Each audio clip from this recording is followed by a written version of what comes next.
ఇష్టమును హెచ్చించి నన్నెంతగానో దీవించావు. వందనం యేసయ్యా, వందనం యేసయ్యా,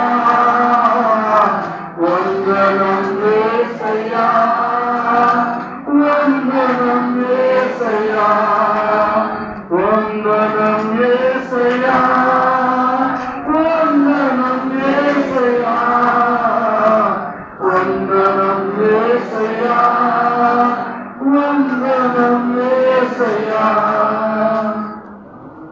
ఆయనకి మనం ఏమి ఇచ్చినా రుణం తీర్చుకోలేము. మనం ఏమి ఇచ్చినా కూడా ఆయన రుణం తీర్చుకోలేము. కాబట్టి మనం ఈరోజు ఇలా ఉన్నాము, ఇలా బ్రతికాము, ఇలా జీవిస్తున్నాము అంటే ఆయనకి ఎంతో మనం విలువ ఉన్నాము. దేవునికే వందనాలు కలుగుగాక. హల్లెలూయా, ఆమేన్.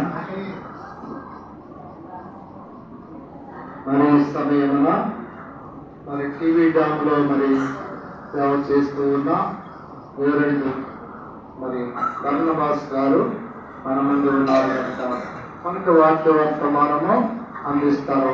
మనమందరూ శ్రద్ధగా విందాం.